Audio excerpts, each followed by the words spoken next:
So, Nutrition Like a Mom Boss, day two. And as I mentioned yesterday, if you're not a mom, it's totally okay. The whole idea is basically being able to make peace with food so that it becomes something that you can just leave to the side and really focus on the stuff that's really important to you in your life, and really just being able to go after your goals and own your life without any sort of restrictions.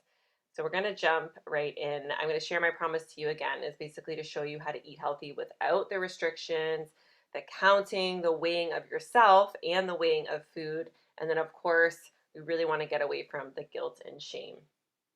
So um, if you stick around to the end, I do have another free gift today.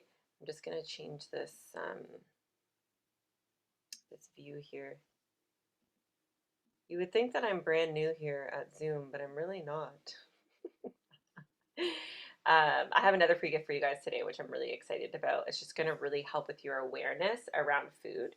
So stick to the end and I'll be able to send that to you. Okay, so just to remind you, this is my friend Depleted Debbie, and just going to give you a reminder of how she's feeling. So she's feeling, she wants to feel really good in her clothes. She's not feeling that way right now. She wants to have tons of energy. She wants to enjoy food without the guilt or shame.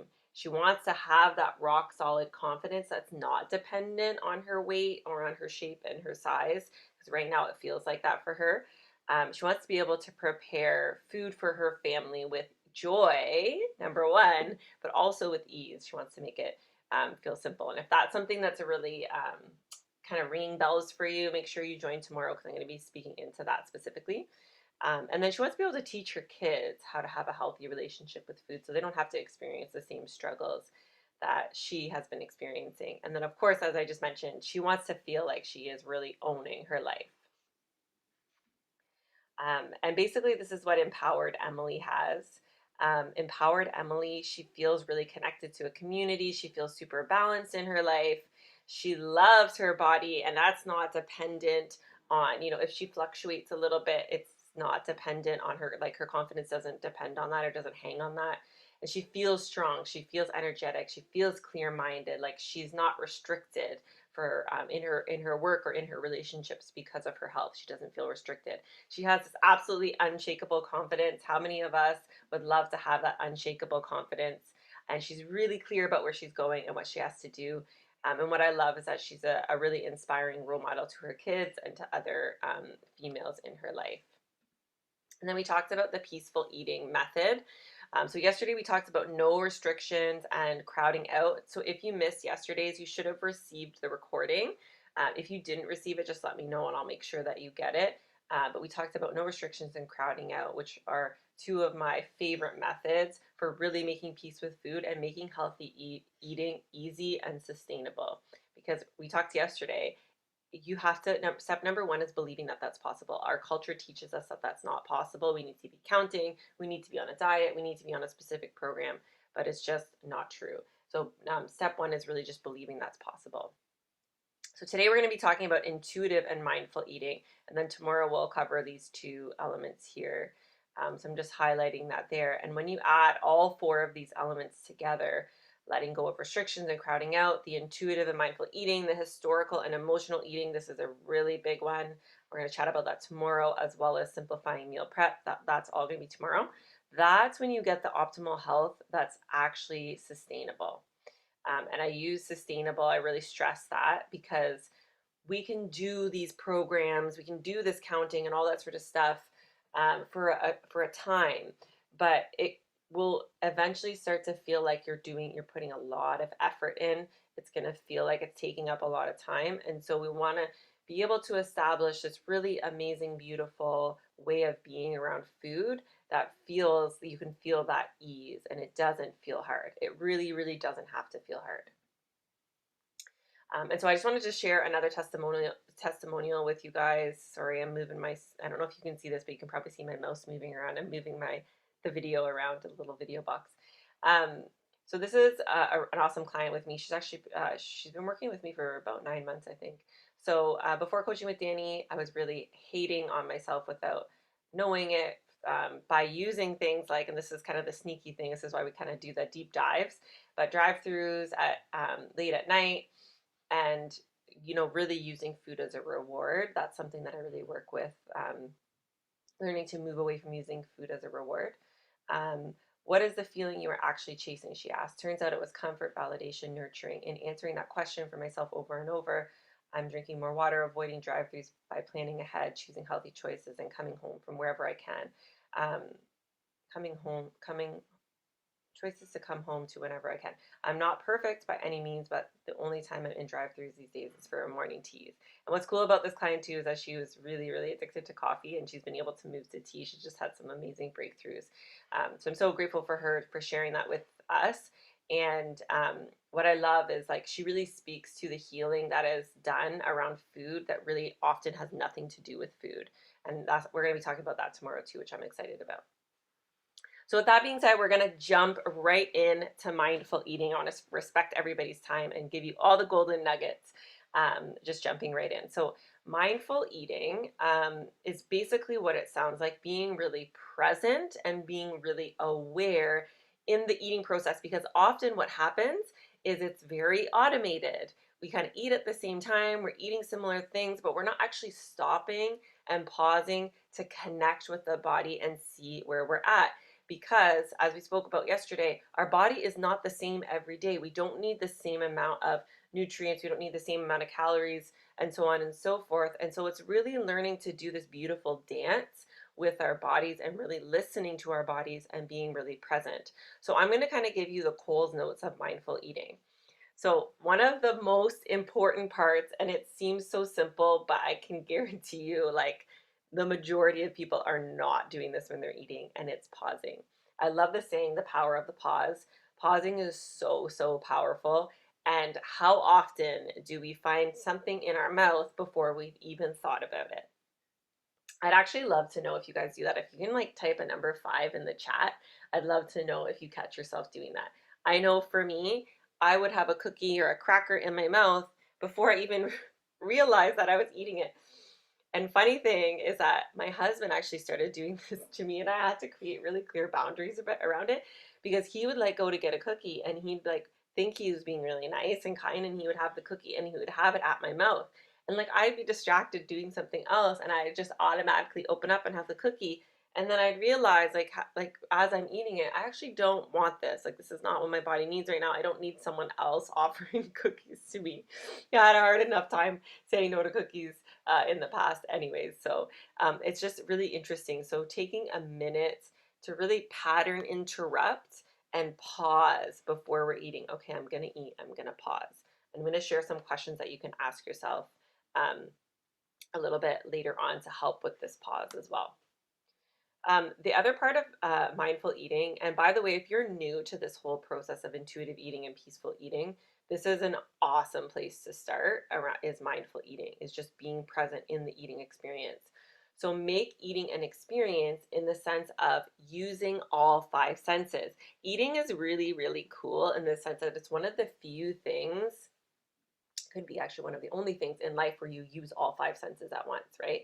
So you're tasting, you're touching, you're smelling, you're feeling, right? You're sensing through the feeling, and you're also hearing. You're hearing the crunch, or any of those sounds that come with eating. So we're actually using all 5 senses. So it makes sense to be fully engaged in that experience, because we're using all of these parts of ourselves that we don't use in most other experiences in life. So just taking the time to be fully present in the experience is super, super important. Okay, then having single pointed focus. This is a habit. If you can integrate this into different areas of your life, you will notice a huge shift. For many, many years, we were like encouraging multitasking, especially in women. We tend to multitask a lot, but it actually, there's a lot of research that's come out recently showing that it's really ineffective, because what you end up doing is multiple things, but then you're not doing these things effectively. For example, you're listening to like an audio book while you're trying to like share, like do something with your kids, prepare a meal, but you're not actually able to like listen to whatever the audio book is. And you've got your partner asking you all this stuff. You're trying to do too many things at once. I think we all learned that during COVID, that It's really tricky to do like a few things at once effectively. For me, working and mothering at the same time was a nightmare. It was like my worst nightmare because I could not be fully present for either activity. So having that single pointed focus for eating is really, really important. So yes, this means really trying to avoid, not that you necessarily have to avoid drive-throughs for this reason. That's something that I tend to work with my clients to avoid or at least diminish for many different reasons. But think about eating and driving. You cannot be present. You cannot be checking in to see if you're full in a really effective way because you're focusing on where you're going and not crashing into anybody. A lot of the times we watch TV while we're eating. I had someone tell me that they knit while they eat, that was a first for me. I had heard that someone was knitting while they were eating. Um, but it's actually something that can be a really beautiful experience if we can just stop and focus. So, and that means having no distractions. So, not being on your phone, but like actually sitting, being present, and engaging with all five senses. So, asking yourself questions like, ooh, look at all the colors. What are the colors that I see? What are the textures that I'm feeling? Is this crunchy? Is this smooth? What is this? What's the smell? Our digestion actually starts when we see the food, even before we start preparing it. When we see the food, our saliva starts to prepare for digestion, which is so interesting. So it's all really, really important parts of our digestion. And that's another reason why I really encourage people to cook at home so you can have that experience where your body is fully able to prepare for the digestion. It's really, really important. And then connecting to the feeling. And you're going to see in the resource I give you at the end, it's going to touch on a lot of these things. But even just, it's like they're super simple questions, but most people do not do this. Asking yourself, how am I feeling right now? Connecting with how you're feeling emotionally, connecting with what happened prior to you eating, because often we can get really good hints around emotional eating or historical eating around that. And then also, how am I feeling physically in the sense of, am I full? And do I need to eat some more? Am I feeling satisfied? And those sort of things. So, really just connecting with where your body and your mind, your emotions are at in the present moment. And then slowing down and chewing. Slow down and chew. Again, this will seem super, super simple, but most people do not chew enough. So you're supposed to chew, it's funny, 20 to 30 times, but basically until it's like a paste. And many of us are still swallowing down like big clumps of food because either we've waited too long and we're super, super hungry, we need to get it down. Maybe we don't have enough time, whatever it is. But that's actually a super, super important part of digestion. And if you're having digestion issues, I would definitely start here. Slow down, chew your food, have that single pointed focus. It really only takes 5 to 10 minutes to eat in this way. So, really allowing ourselves to be present that 5 to 10 minutes is often more doable than we really think it is. Um, this is very European, and I've always loved going in Europe and sharing meals in Europe because they really do focus on making food such a beautiful experience, and it really fills your cup in so many different ways in your life when you're able to do this. A really, really good trick for this is if you find yourself eating, you know that you're a fast eater or you're kind of rushing through things, there can be historical connections to this. For example, maybe your parents didn't give you, as much of portions as you wanted, or maybe you were rushed as a child, whatever it is, or you weren't allowed to eat certain foods, so you feel like you need to eat them really quick, like there's not going to be more. Sometimes there's those sort of things to address. But a really good trick for this is putting down your utensils in between bites. So you take that scoop of chili, whatever it is, then you put it down, you put your spoon down and you don't pick it up until you're done chewing and swallowing, then you pick it up again. I know some other people who put their hands over their plate, whatever works for you. If you're eating a hamburger or something, a sandwich, you can put the sandwich down. Whatever it is, it's just a really good kind of little hack to interrupt that pattern of just kind of inhaling the food. And then the last one is asking yourself, am I still hungry? So this is a huge shift that I know I've gotten really good feedback about, this little shift in questioning. So instead of asking yourself, am I full? We usually ask ourselves that question when we're deciding if we're going to eat more or not. Instead of saying, am I full? ask yourself, am I still hungry? Because often, if we wait until we're full, we've overeaten. And another good trick for this is that if you're unsure and as you're kind of learning what's enough for your body, is under dishing yourself a little bit, not because you shouldn't eat that much, not because of any of that, but just because you're trying to learn what's the bar for your body. So under dish yourself a bit, finish what you have there, set a timer for 10 minutes, and then come back. And after 10 minutes, your body has done a decent amount of digesting, and you'll know if you need more or not. And it's completely cool. Take more, take whatever you need. But just having, again, that pause in between is super, super powerful. Because often we can't decide, and then we have more, and we feel like we have to finish the whole bit of what we dished that was more, and then we get to the point where we're like uncomfortably full, and it affects the activities, like the rest of the activities in our day. Maybe we feel sluggish so we can't get back to work effectively. Maybe we were going to go and work out, or we were going to go hang out with friends, but now we feel like we're bloated and whatever. There's so many different things that can happen. So this is a really good tool to use. Am I still hungry rather than am I full? My stomach is growling as we go through this. It wants lunch. Okay, and then the second part is intuitive eating. So there's a lot of pieces to intuitive eating. We've actually talked about a few of them in my kind of peaceful eating methods. So I'm just going to kind of show you a chart here of all 10 principles.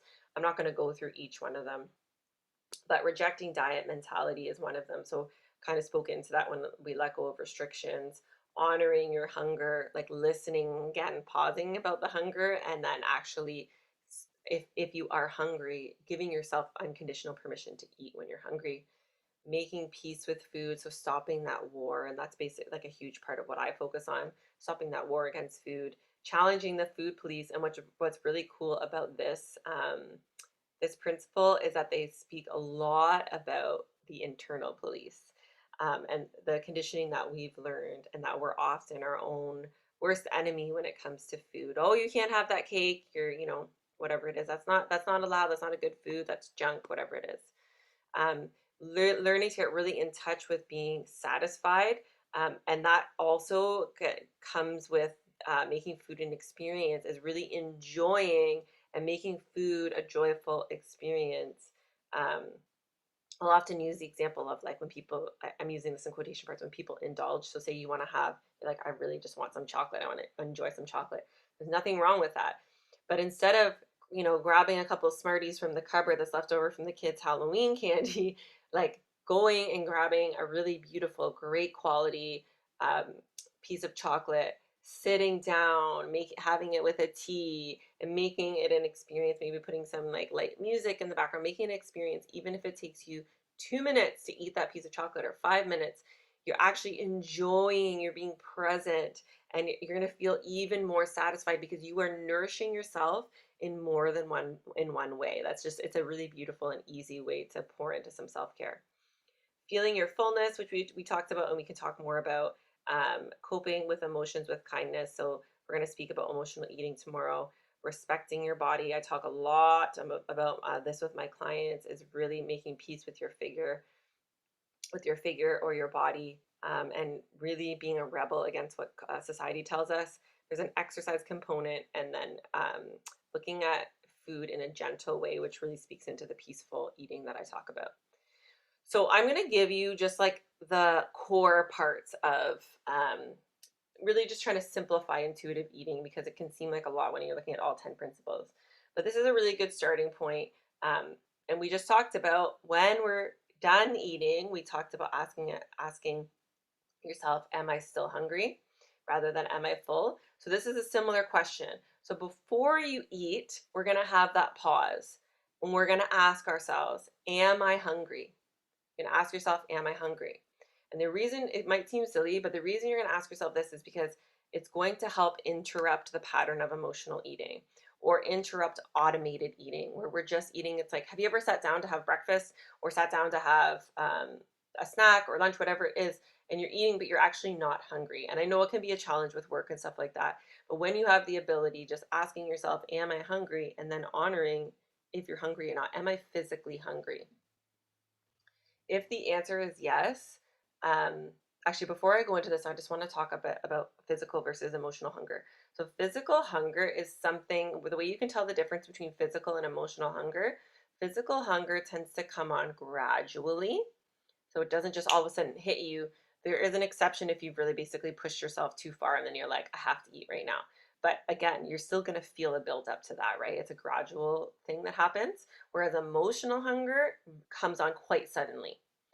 And then physical hunger is satisfied. You can satisfy physical hunger with a wide array of foods. Like, maybe it's a salad, maybe it's a chili, a stir fry, whatever it is. Many different things can satisfy that hunger.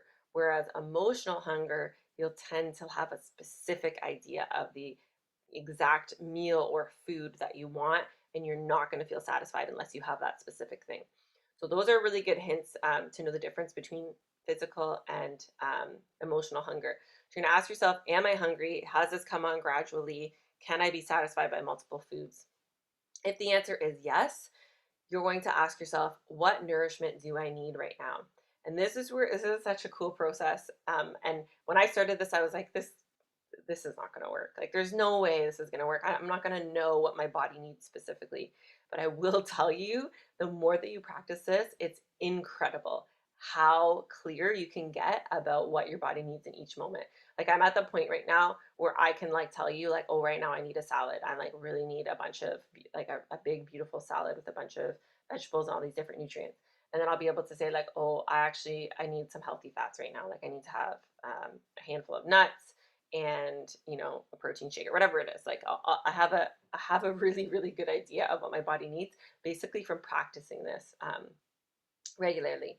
So you're going to ask, what nourishment do I need right now? So giving yourself options, and in the simplifying meals, I'm going to speak to this a little bit of how you can have stuff available so that you have the flexibility to move from one thing to the other.